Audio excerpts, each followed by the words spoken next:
नमो नमः छात्रमित्राणि नमः संस्कृताय। हमारी संस्कृति अनेकता में एकता देखने वाली है।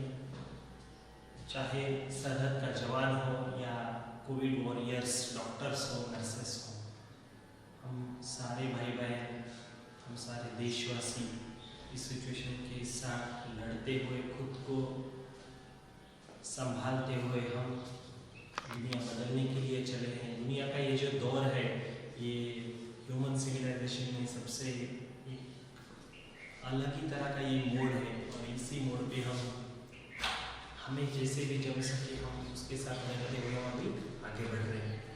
तो आज के 7th स्टैंडर्ड के हमारे संधि लेसन के शुरुआती दौर में हमें कुछ सर्वनामों को पढ़ना है और इन्हीं सर्वनामों को पढ़ते हुए हम थोड़ा सा आगे बढ़ेंगे और स्वर संधि का आज हमें प्रकार देखने वाले हैं, जिसे हम दीर्घ संधि कहते हैं। So let's start students, open your books.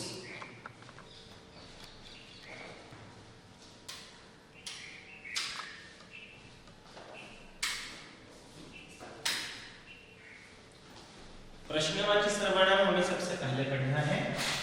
किम पुल्लिंगम प्रश्नवाची सर्वनाम कह कौ के प्रथमा, कह कौ के प्रथमा, कम कौ कान द्वितीया, कम कौ कान द्वितीया, केन ताभ्यां कैः तृतीया, केन ताभ्यां कैः तृतीया, कस्मै काभ्यां केभ्यः चतुर्थी, कस्मै काभ्यां केभ्यः चतुर्थी, कस्मात् काभ्यां केभ्यः पंचमी, कस्मात् काभ्यां केभ्यः पंचमी, कस्य कयोः केषां षष्ठी, कस्य कयोः केषां षष्ठी, कस्मिन् कयोः केषु सप्तमी। ओके, किम सर्वनाम स्त्रीलिंगम का के काः प्रथमा, का के काः प्रथमा, कां के काः द्वितीया, कया काभ्यां काभिः तृतीया, कां के काः द्वितीया, कया काभ्यां काभिः तृतीया, कस्यै काभ्यां काभ्यः चतुर्थी, कस्याः काभ्यां काभ्यः पंचमी, कस्यै काभ्यां काभ्यः चतुर्थी, कस्याः काभ्यां काभ्यः पंचमी, कस्याः कयोः कासां षष्ठी, कस्यां कयोः कासु सप्तमी, कस्याः कयोः कासां षष्ठी, कस्यां कयोः कासु सप्तमी। लास्ट वीक में मैंने आपको ये तीनों सर्वनाम याद कर लिखकर भेजने को कहा था। अगर किया नहीं है तो आज कर मुझे 2 दिन में इसी वर्कशीट के साथ आपको भेजना है। नहीं भेजेंगे तो जवाब जिम्मेदार उसके लिए आप रहेंगे, मैं नहीं रहूंगा। मैं अभी आगे बढ़ रहा हूँ। किम सर्वनाम ये भी लिखना है टेबल में। किम के काणी प्रथमा, किम के काणी द्वितीया, किम के काणी प्रथमा, किम के काणी द्वितीया, केन काभ्यां कैः तृतीया, केन काभ्यां कैः तृतीया, कस्मै काभ्यां केभ्यः चतुर्थी, कस्मात् काभ्यां केभ्यः पंचमी, कस्य कयोः केषां षष्ठी, कस्मिन् कयोः केषु सप्तमी, केन काभ्यां कैः तृतीया, कस्मै काभ्यां केभ्यः चतुर्थी, कस्मात् काभ्यां केभ्यः पंचमी, कस्य कयोः केषां षष्ठी, कस्मिन् कयोः केषु सप्तमी। तो रीडिंग की एक्टिविटी हो गई है और फिर से एक बार याद दे रहा हूं। किम सर्वनाम पुल्लिंगम, किम सर्वनाम स्त्रीलिंगम, किम सर्वनाम नपुंसकलिंगम, तीनों लिखकर एक टेबल 5-5 बार लिखकर भेजना है, याद करना है और भेजना है।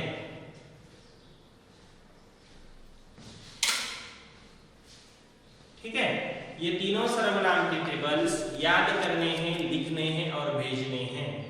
इसके साथ अगले वीडियो में मैं इन्हीं टेबल के साथ एक एक्टिविटी देने वाला हूं, राइटिंग की और वॉइस क्लिप की भी। तो आपको उसे भी पूरा करके मेरे मेल आईडी पर भेजना है। समझ रहे हो? पहले लिखकर ये तीनों टेबल्स मुझे भेज दो।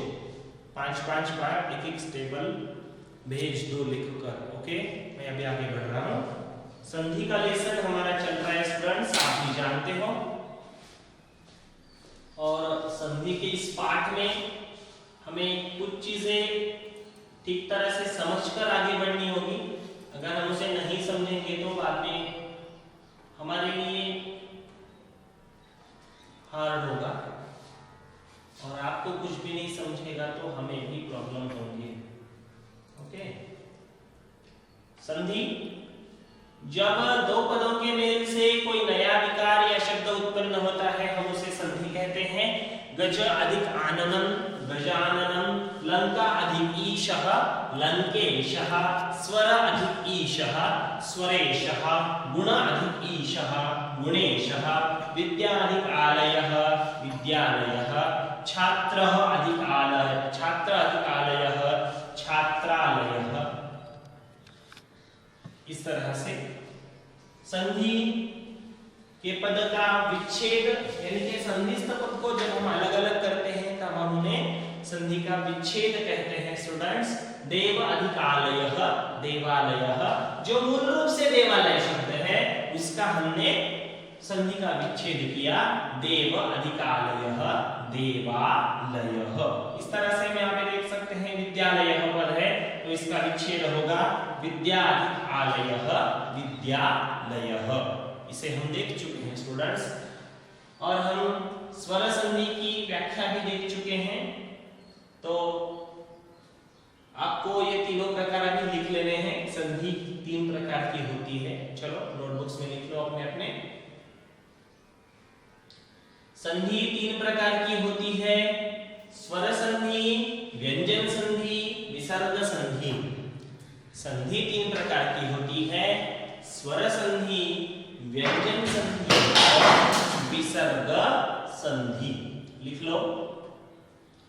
आगे बढ़ते हुए, स्वर संधि, जब दो स्वरों के मिलने पर उनमें कोई परिवर्तन होता है तो उसे स्वर संधि कहते हैं। व्याख्या नहीं लिखी हो पिछले वीडियो में तो इसी वीडियो में लिखनी है। स्वर संधि टाइटल लेना है, जब दो स्वरों के मिलने पर उनमें कोई परिवर्तन होता है, उनमें कोई बदलाव होता है तो उसे हम स्वर संधि कहते हैं। यथा विद्याधिकालयः विद्यालयः, यथा लंकाधिकीशः लंकेशः, रामाधिकीशः रामेशः। देख सकते हैं हम स्वर संधि, रमा अधिक ईशः रमेशः,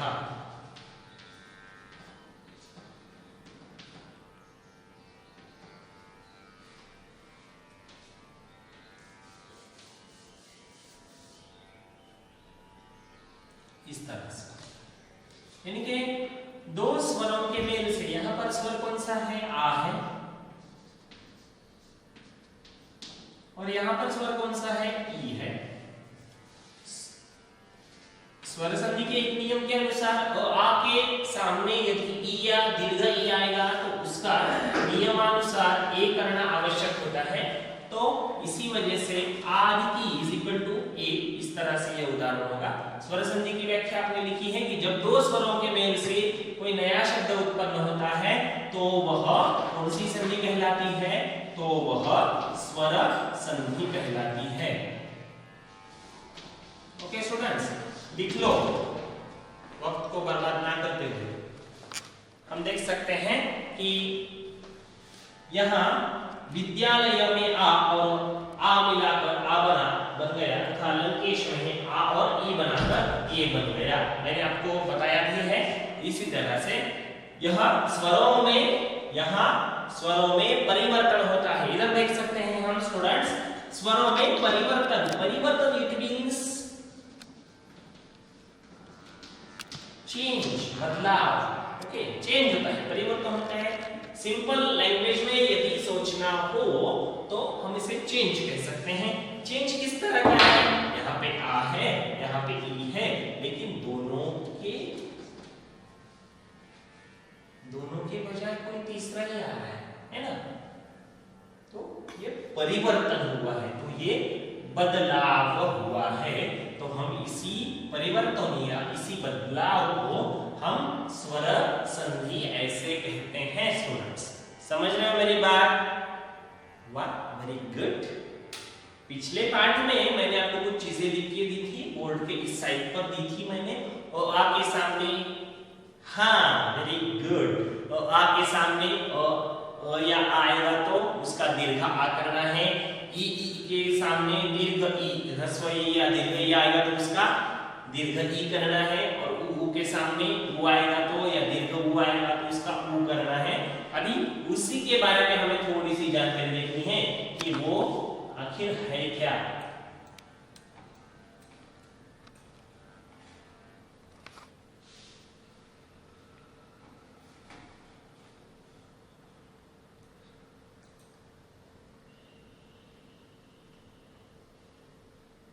तो ज्यादा वक्त जाया ना करते हुए मैं अभी आगे बढ़ रहा हूं स्टूडेंट्स।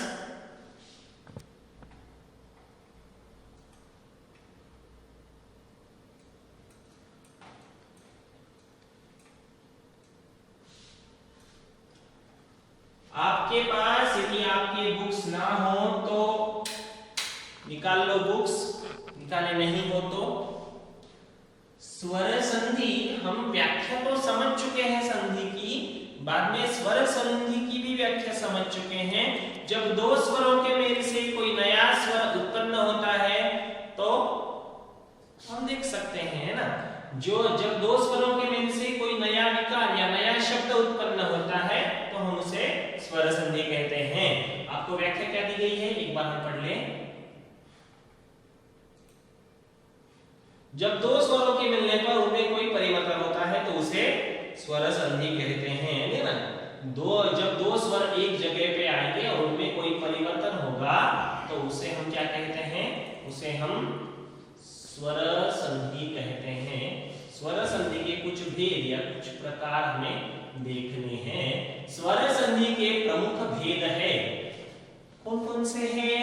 स्वर संधि के प्रमुख भेद कौन कौन से हैं स्टूडेंट्स? दीर्घ संधि, गुण संधि, वृद्धि संधि, यण संधि, आयादी संधि, पूर्वरूप संधि। फिर से एक बार बताता हूं स्टूडेंट्स, दीर्घ संधि, गुण संधि, वृद्धि संधि, यण संधि, आयादी संधि, पूर्वरूप संधि। इस तरह से यह प्रकार है स्टूडेंट्स। दीर्घ संधि, जब ह्रस्व या दीर्घ स्वर अ आ ई ई उ ऊ रू रू के बाद क्रमशः ह्रस्व या दीर्घ स्वर आए तो दोनों के मेल से आ ई उ और रू हो जाते हैं। ठीक है, इस तरह से जब ह्रस्व या दीर्घ स्वर के बाद ह्रस्व या दीर्घ स्वर आए तो दोनों के मेल से आ ई उ और रू हो जाते हैं। इस प्रकार के मेल को, इस प्रकार के बदलाव को हम दीर्घ संधि कहते हैं।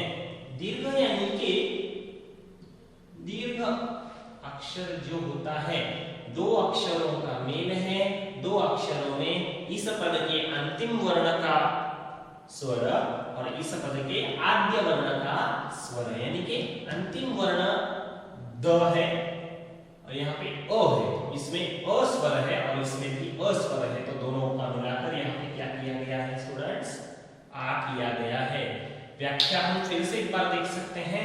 यदि अ आ ई उ और रू रू के बाद क्रमशः ह्रस्व या दीर्घ स्वर आएगा, यानी कि अ के सामने अ आ गया या अ के सामने आ गया या आ के सामने आ गया या अ आ गया, तो उस ऐसे वक्त उनका आ ई उ और रू हो जाता है, यानी कि उन दोनों में जो भी दीर्घ है, ऑब्वियसली आ और आ में आ ही दीर्घ है, ई और ई में ई ही दीर्घ है। इसी नियम के अनुसार इसका उपयोग किया गया है। We can see here students, शब्द अधिक अर्थः, शब्दार्थः, धर्म अधिक अर्थः, धर्मार्थः, धर्म अधिक अर्थः, धर्मार्थः, देव अधिक आलयः, देवालयः, विद्या अधिक अर्थी, विद्यार्थी, दया अधिक आनंदः, दयानंदः, परम अधिक अर्थः, परमार्थः। तो इसी के बेस पर आप समझ सकते हो कि ये किस तरह के उदाहरण आपके सामने आ रहे हैं। हाँ स्टूडेंट्स, पढ़ लो एक बार ठीक तरह से। दीर्घ संधि में पढ़ लो एक बार। शब्दाधिकर्थः शब्दार्थः, धर्माधिकर्थः धर्मार्थः, देवाधिक आनंदः देवानंदः, विवेक अधिक आनंदः।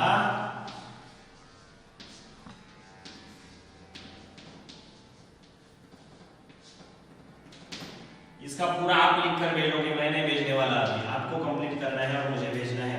नीचे इसके साथ आप स्वर भी लिखने वाले हो, लिखोगे ना? अरे वाह, जरूर लिखोगे, क्यों नहीं लिखोगे? मैं भी जानता हूं। ऊपर क्या टाइटल देना है हमें, बोलो।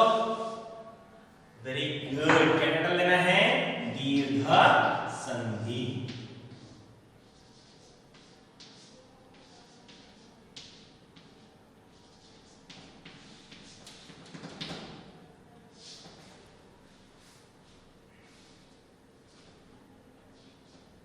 दीर्घ संधि इस तरह से।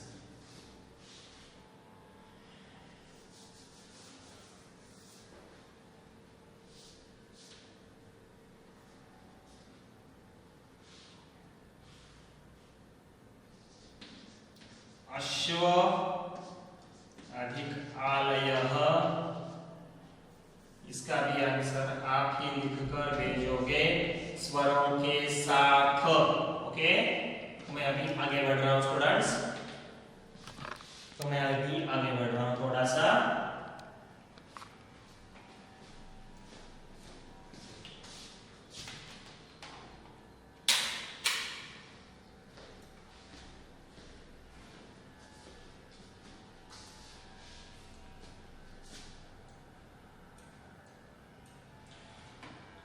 अब आप भी जानते हो, ऊपर जो हमने उदाहरण देखे हैं स्टूडेंट्स, उनमें ओ आर के सामने अ आएगा तो आई हो रहा है, वैसे ही यहाँ पर ही ई के सामने ई आएगा तो दीर्घ ई होगा। देख सकते हैं, रवि अधिक इंद्रः रविंद्रः, कपि अधिक ईशः कपीशः, योगी अधिक इंद्रः योगींद्रः, है ना? सती अधिक ईशः सतीशः, लक्ष्मी अधिक ईश्वरः लक्ष्मीश्वरः। यानी कि ई के सामने ई आएगा तो दीर्घ ई करना अत्यावश्यक है। वैसा नहीं करेंगे तो नियम के अनुसार हम संधि नहीं कर पाएंगे। ओके स्टूडेंट्स, रवि अधिक इंद्रः रवींद्रः, योगी अधिक इंद्रः योगींद्रः, लक्ष्मी अधिक ईश्वरः लक्ष्मीश्वरः।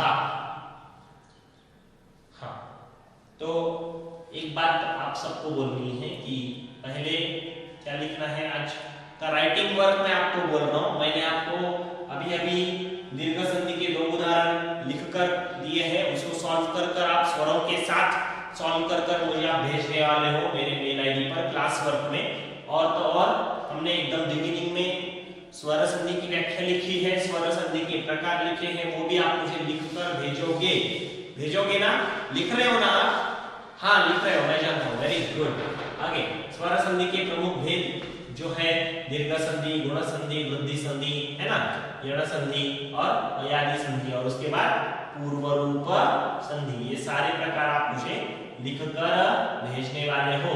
उसके बाद दीर्घ संधि की परिभाषा लिखनी है और दीर्घ संधि की जो भी इंफॉर्मेशन अभी आपके सामने आई है यहाँ पर, ये पूरी इंफॉर्मेशन आप मुझे लिखकर भेजोगे। साथ ही साथ मैंने 2 उदाहरण आपको दिए हैं, उसे भी कंप्लीट कर आप भेजोगे।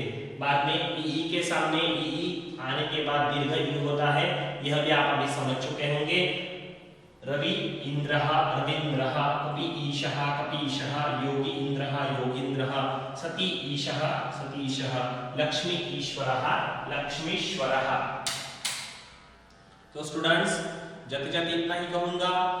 जो भी चीजें आपको नहीं समझ रही है, please watch my videos properly and then think about the worksheet, then think about the questions. Watch the video properly and then also you are not getting the ideas how to solve the worksheet and how to do the all work. That time only you call me.